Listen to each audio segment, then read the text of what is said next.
Hari ini justru terkoreksi. Ya. Dan hari ini sebenarnya IHSG juga menyentuh level tertingginya, all time high-nya di 7.780. Ya, nah apa yang kira-kira membuat IHSG justru malah berbalik arah hari ini? Kayaknya investor mungkin masih gugup ya menantikan data inflasi Amerika Serikat nanti malam karena diyakini ini menjadi data sangat penting dan penentu untuk langkah penurunan suku bunga apakah akan terjadi di bulan September atau menjawab mungkin pertanyaan berapakah the Fed akan memangkas suku bunganya apakah 25 basis point atau 50 basis point.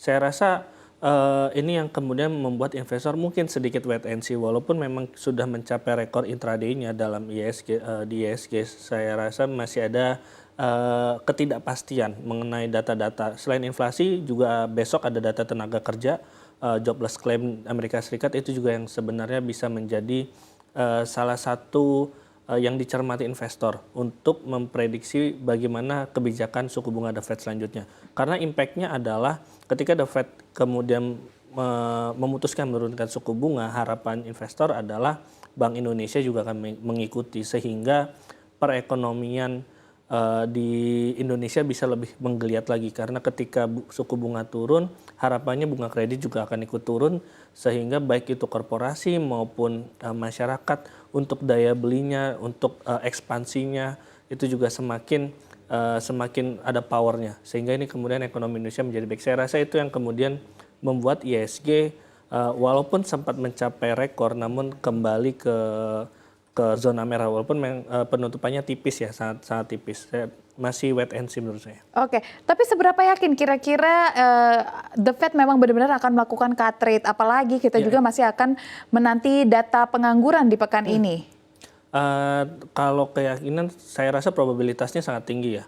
Sekarang mungkin harapannya antara 25 basis point sampai 50 basis point. Namun kalau menurut konsensus analis, konsensus ekonom itu memperkirakan The Fed minggu depan akan menurunkan 25 basis point. Ini yang sebenarnya sudah dinantikan sudah cukup lama ya karena ketika The Fed memangkas suku bunga itu impact-nya juga cukup besar bagi ekonomi, baik itu bagi daya beli, kemudian bagi bisnis, begitu juga dengan investasi.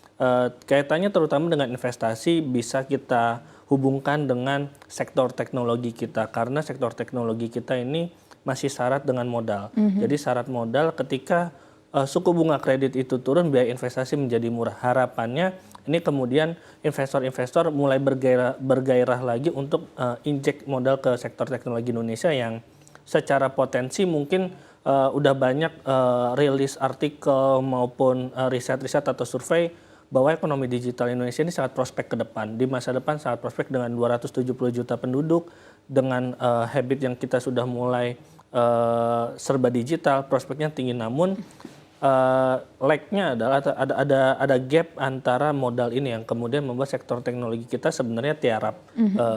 Dan harapannya ketika The Fed menurunkan suku bunga, saya rasa itu yang kemudian diharapkan dan tampaknya probabilitasnya sangat besar. Apakah ini juga yang menjadi penggerak dari beberapa hari terakhir sektor teknologi kita cukup bergairah begitu ya? Apalagi kemarin bahkan yang menjadi penopang dari IHSG adalah sektor teknologi. Ya, sentimennya sangat positif ya bagi sektor teknologi. Ini kaitannya mengenai investasi. Kalau kita perhatikan memang sektor teknologi kita tidak terlalu baik untuk beberapa kebelakang terutama saat The Fed masif menaikkan suku bunga diikuti oleh Bank Indonesia. Ketika kemudian arahnya berbalik menjadi pemangkasan suku bunga atau tren suku bunga tinggi ini terhenti, aliran modal juga ekspektasinya akan mulai masuk lagi ke sektor teknologi, yaitu tadi karena prospek digital di Indonesia sangat besar. Selain itu memang ada hambatan memang yang menjadi kekhawatiran adalah daya beli masyarakat Indonesia karena teknologi kita, sektor teknologi terutama emiten besarnya itu related ke sana. Namun di balik itu balik lagi perputaran ekonomi kita di 2025 sampai ke depan itu memang akan lebih banyak berputar digital di dunia digital.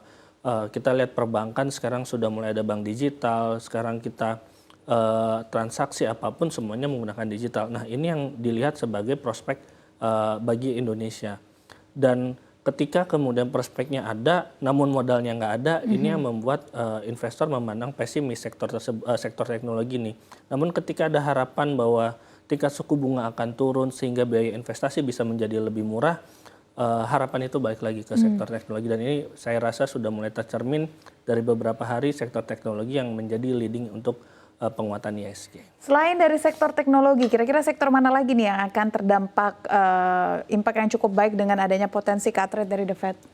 Sektor perbankan saya rasa paling utama, karena kalau dilihat sejak probabilitas penurunan suku bunga The Fed itu semakin tinggi di bulan Juli itu sampai saat ini, inflow dari asing ini sudah mulai masuk cukup deras. Jadi kalau kita perhatikan data dari tim riset sendiri, dari April sampai bulan Juni itu lebih banyak outflow-nya. Karena waktu itu ada kejutan bahwa ekonomi Amerika Serikat itu masih tinggi dan kemudian isu resesi Amerika Serikat juga menguat, itu membuat outflow itu semakin tinggi di emiten-emiten perbankan. Namun setelah mengenai resesi ini mereda, kemudian berbalik sentimen menjadi penurunan suku bunga The Fed itu hampir pasti di bulan September, asing makin lama makin banyak masuk ke emiten-emiten perbankan. Bank Mandiri, Bank BRI, BCA maupun BNI itu mulai diborong oleh asing, sehingga saya rasa ini menjadi salah satu sinyal positif bahwa emiten-emiten perbankan ini bisa menjadi pintu masuk bagi investor asing yang ingin berinvestasi saham di Indonesia. Selain itu juga prospeknya masih bagus ke depan. Kenapa? Karena memang ada kaitannya mengenai suku bunga, mengenai kinerja perbankan. Selain itu juga sektor properti. Kalau melihat sektor properti memang dari pekan lalu cukup menggeliat ya, karena harapannya bunga properti itu turun, ya, KPR, KPR turun, sehingga demand-nya juga akan terbentuk lebih tinggi. Kalau kita lihat sekarang dengan suku bunga yang tinggi aja, kalau melihat target pra penjualan sektor properti terutama residensial itu mencapai 51% di sampai semester 1. Artinya ini sebenarnya udah di atas konsensus. Di posisi sekarang saja target pra penjualannya itu bagus. Apalagi nanti ketika suku bunga turun, kemudian misalnya ada kebijakan lagi yang pro dengan residensial seperti kebijakan fiskal, PPN 100% diskon. Nah, ini mungkin juga bisa membuat properti lebih baik lagi harga sahamnya dari saat ini. Kemudian juga sektor lainnya mungkin sektor retail itu juga menarik, sektor komoditas sebenarnya cukup menarik ya, karena sebenarnya ada hubungan antara penurunan suku bunga dan harga komoditas. Namun kalau melihat saat ini tampaknya harga komoditas secara jangka pendek trennya masih menurun, sehingga mungkin perlu direm dulu. Namun untuk ke depan saya rasa masih ada peluang, apalagi mengingat sudah masuk akhir tahun, biasanya ada supply-nya akan berkurang, sedangkan demand-nya masih tinggi karena musim dingin, sehingga harga komoditas biasanya seasonal itu akan meningkat. Saya rasa sektor itu yang masih menarik. Iya, masih menarik. Salah satunya adalah properti ya.